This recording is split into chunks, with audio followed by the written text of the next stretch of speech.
माय व माझ्या गण्यानं कोणत्या जातीची पोरगी आणलं रे घरी? काऊन रे बकऱ्या, तुला आपल्या जातीची पोरगी नाही भेटली का रे? काऊन दुसऱ्या जातीच्या पोरीले हातपाय तोंड नाक नाही राहत का? अबे पण आपल्या जातीतल्या पोरी मेल्या होत्या का बे? तुझ्या पोरीले जेव्हा रकत लागत होता तेव्हा ज्यानं रकत दिलं त्याची जात विचारला होतास का शेमण्या? बाबा तोही दुसऱ्या जातीचा होता, त्याचा रकत तुझ्या पोरीचे प्राण वाचवलं शेमण्या. बे मले हिच्या सोबत लग्न करून संसार मांडावाचा आहे. साले व तुम्ही लोक येऊन पोचणार का बे मले? अबे पण प्रेम का जात पाहून होते का गा? माय व हा कायचा प्रेम हो गण्या? हे पोरगी दुसऱ्या जातीची, तू दुसऱ्या जातीचा.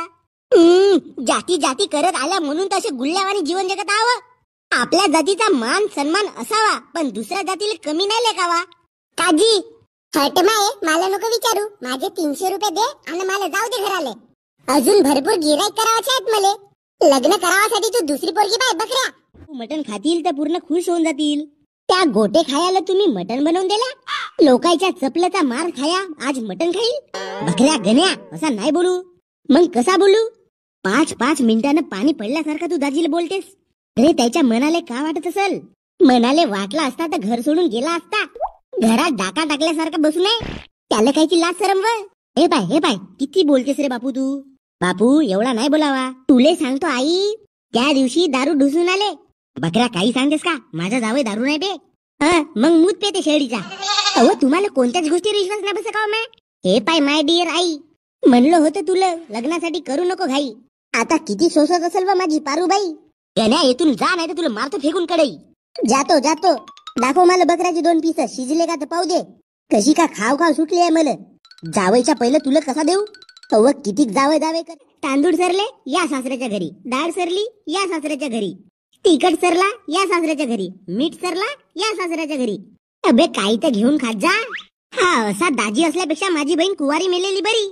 बे गण्या, अंकादाजी पप्पा नवीन दिवाळी आली घ्या दाजीले कपडे.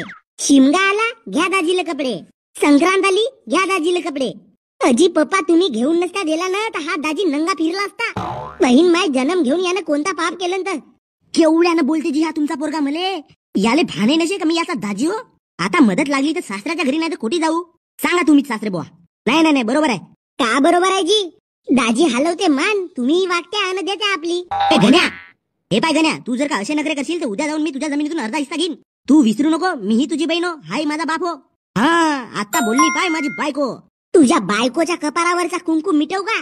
केमण्या दाजी स्वतःला 30 मार्कांनी समजते चोर बाजारातला चष्मा लावून. आणि माझ्या बहिणी तू का पाहिजे तुले अर्धा हिस्सा? तुला जर का अर्धा हिस्सा पाहिजे असेल ना तर माझ्या बापाच्या लाशेवरून जावं लागेल तुला. अबे पण मी कधी म्हणलो का माझ्या लाशेवरून जावं लागेल? तेच तर आहे का तुम्ही काहीच नाही म्हणा अशी डायलॉग बाजी मारा लागते तेव्हाच तर कुठे आपला हिस्सा आपल्या जवळ राहील ना. जे खाईन मटण त्याला देव भेटन, जे खाईन वरण ते लवकर मरण.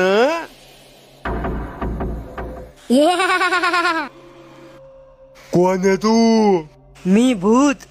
काय पाहिजे तुला? मटण पाहिजे. मी नाही देणार. वावर विकलं म्या मटणासाठी. मटण दे. मी नाही देणार. चाल आपण कुस्ती खेळू, जे जिकन मटण त्याच. हा चाल ये. सुक्का पैलवान बोलते. मेरे मन को भाया मैंने गू खाया. डोळे फोडू का तो? डोळे फोडू? तुला जे पाहिजे ते घे पण मला सोडून दे. मटण पाहिजे मला मटण. अर्धा किलो तू घे, अर्धा किलो मी घेतो. बर तू म्हणसोन तस. बिडी आहे का?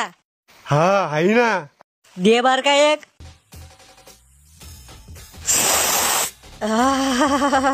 कोणाला सांगू नको मी पांडीत राहतो म्हणून. आता नाही सांगणार मी कोणाला, पण माझ्या पुलट्या पिढीला सांगीन मी. काय? म्या भूता संग कुस्ती खेळली होती आणि भूताना मला बिडी मागितली होती. म्हाताऱ्या तू चड्डीत मुतला होता ते बी सांग.